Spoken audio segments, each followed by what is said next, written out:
नमस्कार दोस्तों, SN electrical academy के यूट्यूब चैनल पे आप सभी का स्वागत है। दोस्तों, हम यूपी आईटीआई इंस्ट्रक्टर के एम्प्लॉयबिलिटी स्किल और कंप्यूटर के क्वेश्चनों को कंप्लीट सॉल्यूशन करने की एक सीरीज चला रहे थे।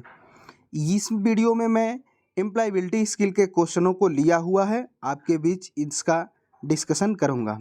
ये एम्प्लॉयबिलिटी स्किल का ये हमारा पार्ट नंबर यानी प्रैक्टिस नंबर 11 होगा। तो इससे पहले के प्रैक्टिस सेट को आप नहीं देखे हैं तो इस वीडियो के लिंक में बाकी प्रैक्टिस सेट का लिंक मैंने डाल रखा है, वहाँ से उन वीडियो को कंप्लीट वॉच कर सकते हैं। तो दोस्तों, इस वीडियो को कंप्लीट वॉच कीजिएगा, इसमें बहुत कुछ सीखने को मिलेगा। और साथ ही साथ वीडियो अच्छी लगेगी तो प्लीज़ वीडियो को लाइक कीजिएगा और अपने मित्रों में शेयर कीजिएगा और चैनल को सब्सक्राइब जरूर कीजिएगा। तो चलिए दोस्तों, आज के क्वेश्चन को हम देखते हैं। पहला जो क्वेश्चन है कि प्रशिक्षु अधिनियम का उद्देश्य क्या होता है। पहले बता दें कि प्रशिक्षु अधिनियम 1961 में लाया गया और इसमें टोटल जो धाराएं हैं वो 38 धाराएं हैं, 38 धारा और 3 अध्याय आते हैं। अब इस प्रशिक्षु अधिनियम का उद्देश्य जो होता है वो प्रशिक्षुओं को प्रशिक्षण विनियमित करना और प्रशिक्षुओं को प्रशिक्षण से संबंधित विषयों की जानकारी देना, यानी दोनों ऑप्शन सही होंगे, जो कि ऑप्शन नंबर सी में दिया हुआ है, ए और बी दोनों, इसलिए ऑप्शन नंबर सी सही हो जाएगा। याद रखिएगा, ये प्रशिक्षु अधिनियम कब आया तो 1961 में आया था। अगला जो क्वेश्चन है कि प्रशिक्षु अधिनियम अप्रेंटिस एक्ट को संसद द्वारा किस वर्ष अब बनाया गया, तो ये 1961 में बनाया गया। और इसमें धाराएं कितनी हैं, तो इसमें 38 धारा है और कितने अध्याय हैं, तो 3 अध्याय होते हैं। नेक्स्ट क्वेश्चन,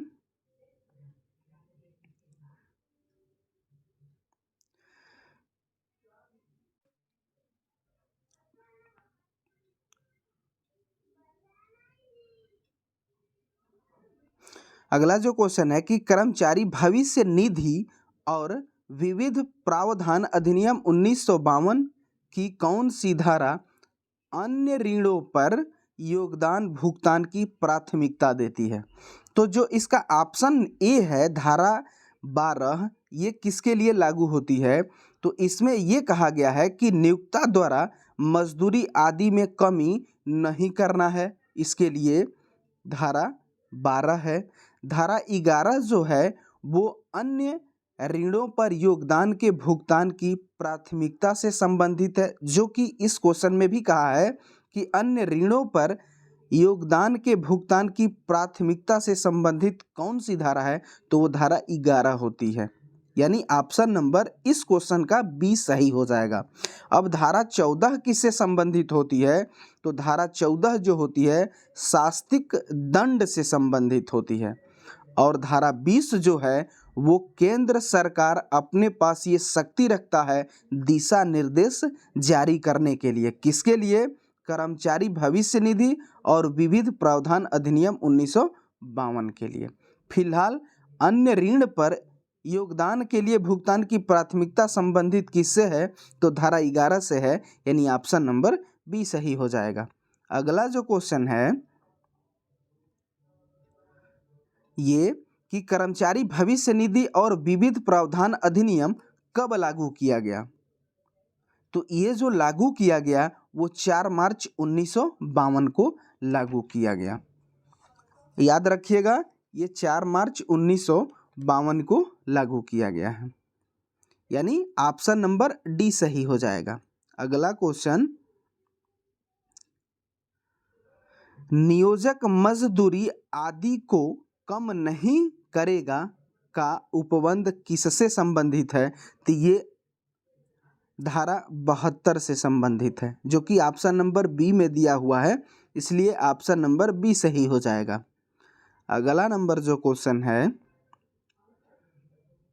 कि इस अधिनियम के अधीन संदेह अभिदाय की वसूली कैसे की जाएगी? तो ये भू राजस्व की बकाया के द्वारा वसूली की जाती है, जो कि ऑप्शन नंबर डी में दिया हुआ है, इसलिए ऑप्शन नंबर डी सही हो जाएगा। यदि इसी क्वेश्चन में धारा की बात पूछता तो ये धारा वसूली जो की जाती है भू राजस्व की बकाया की, वो 45 ख के अंतर्गत वसूली की जाती है। 45 ख ये धारा है, याद रखिएगा। अगला जो क्वेश्चन है ये कर्मचारी राज्य बीमा अधिनियम 1948 को कब अधिनियमित किया गया? तो याद रखिएगा इसमें दो टाइप के क्वेश्चन बनते हैं, कब अधिनियमित किया गया या अधिनियमित हुआ। इस प्रश्न को कहेगा तो कहेंगे कि इसका उत्तर होगा 19 अप्रैल 1948 को, यानी अधिनियमित किया गया 19 अप्रैल 1948 को, इसलिए ऑप्शन नंबर ए सही हो जाएगा। लेकिन यदि यही क्वेश्चन कहता कि कर्मचारी राज्य बीमा अधिनियम 1948 को कब लागू किया गया, तो लागू करने का डेट पूछेगा तो 31 अगस्त 1948 को, लागू वाला 31 अगस्त, अधिनियमित वाला 19 अप्रैल, याद रखिएगा। अब इसमें धाराएं कितनी आती है? तो कर्मचारी राज्य बीमा अधिनियम 1948 में 100 धारा आती है। अध्याय कितने आते हैं? तो 8 अध्याय आते हैं, याद रखिएगा। अगला जो क्वेश्चन हमने लिया हुआ है ये कर्मचारी प्रतिकार अधिनियम 1923 की किस धारा में पूर्णतः निःशक्तता, यही वर्ड आप याद रखिएगा, पूर्णतः निःशक्तता को परिभाषित किया गया है? तो ये धारा 2 ठ होता है, जो कि ऑप्शन नंबर बी में दिया हुआ ए में दिया हुआ है, धारा 2 ठ, इसलिए ऑप्शन नंबर ए सही हो जाएगा। अगला जो क्वेश्चन है कर्मचारी भुगतान अधिनियम 1923 की धारा 4A संबंधित है। ये जो संबंधित होता है ये नोटिस और दावा के लिए नहीं, बी जो है अर्धमासिक भुगतान का कम्यूटेशन के लिए ये भी नहीं होगा, सी जो है देय होने पर भुगतान किया जाने वाला भुगतान और चूक के लिए दंड, जो कि 1923 की धारा 4A यही निर्धारित करती है, इसलिए ऑप्शन नंबर सी सही हो जाएगा। अगला जो क्वेश्चन है कि कर्मचारी प्रतिकार अधिनियम 1923 की किस तारीख को लागू किया गया? तो कर्मचारी प्रतिकार अधिनियम 1923 को 1 जुलाई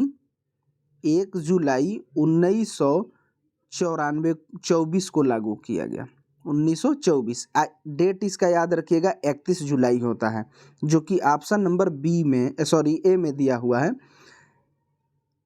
जुलाई 1924 1 जुलाई होता है, याद रखिएगा, इसलिए ऑप्शन नंबर बी सही हो जाएगा।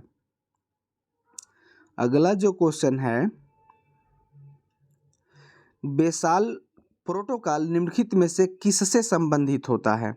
तो बेसाल प्रोटोकॉल जो होता है ये खतरनाक अपशिष्ट पदार्थों के सीमा पर स्थानांतरण से संबंधित होता है, इसलिए ऑप्शन नंबर डी सही हो जाएगा।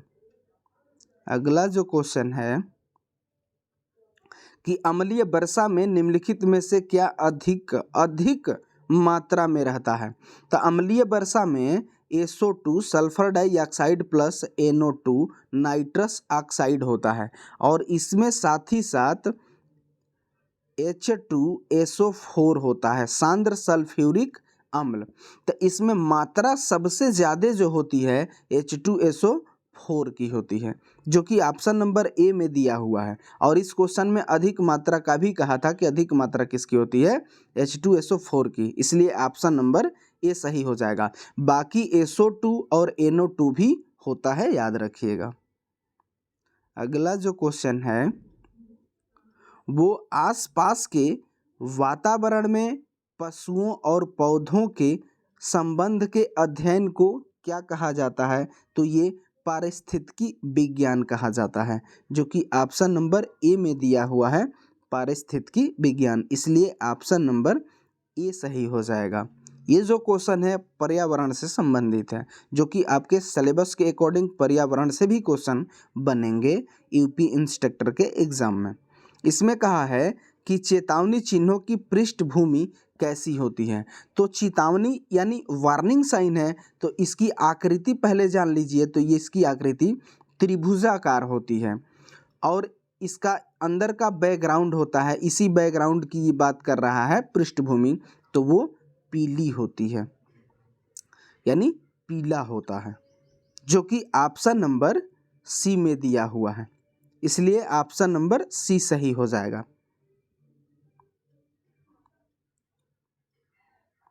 अगला जो क्वेश्चन है कि निषेधात्मक चिन्ह का आकार कैसा होता है। तो निषेधात्मक चिन्ह का जो आकार होता है ये गोल होता है और इस गोल पे क्रॉस पट्टी भी होती है। तो देखिए इसमें क्लियर बता देता हूँ, ये जो गोल आकृति बनी है ये भी लाल होगा और ये क्रॉस पट्टी भी लाल होगी, ठीक।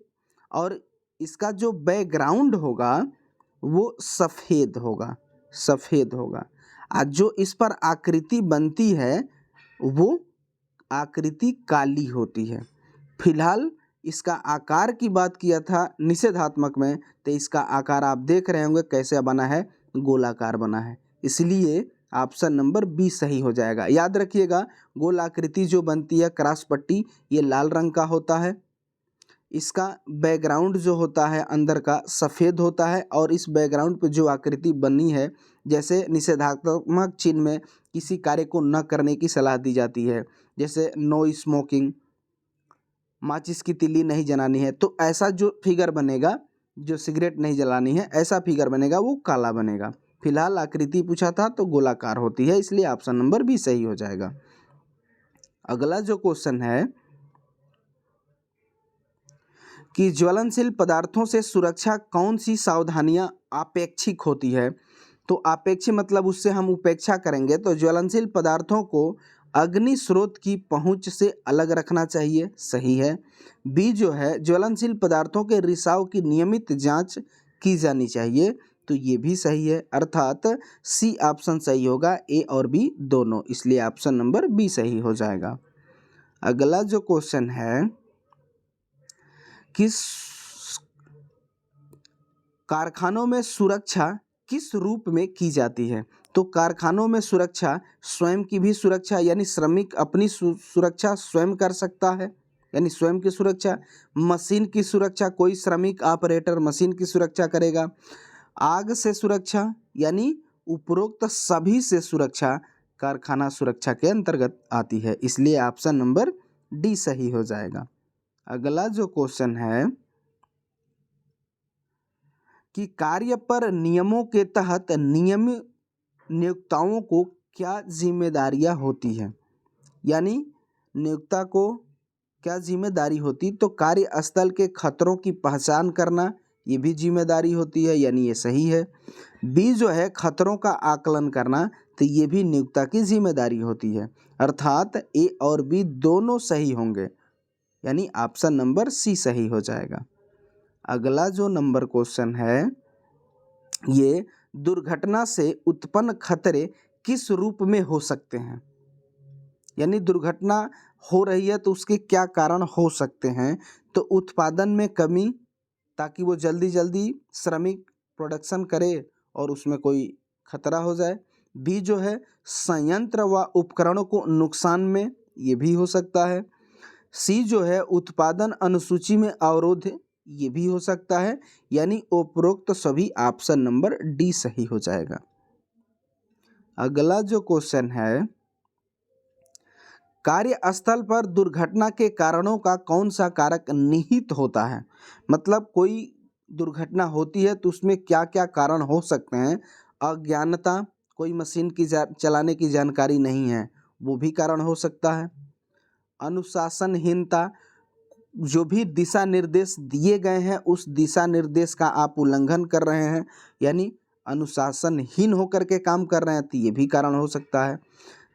सी जो है गलत योजना किसी मशीन को जिस तरीके से दिशा निर्देश दिया गया है ऑपरेट करना है उस तरीके से आप नहीं कर रहे हैं, ये भी कारण हो सकता है। यानी उपरोक्त सभी कारण हैं, इसलिए ऑप्शन नंबर डी सही हो जाएगा। अगला जो क्वेश्चन है, तो दोस्तों इस वीडियो में मैं इतने ही क्वेश्चन को रखता हूँ। जब इसका नेक्स्ट पार्ट आपके बीच बहुत जल्द लाऊंगा। साथ ही साथ आपसे दोस्तों निवेदन करते हैं कि इस वीडियो को लाइक कीजिए और अपने दोस्तों में इस वीडियो को शेयर कीजिए, ताकि यूपी इंस्ट्रक्टर की तैयारी करने वाले प्रत्येक स्टूडेंट के पास ये मटेरियल पहुंच सके। और वीडियो अच्छी लगे तो प्लीज़ दोस्तों चैनल को सब्सक्राइब जरूर करें। तो इस वीडियो में बस इतना ही, तब तक के लिए बाय बाय, टेक केयर।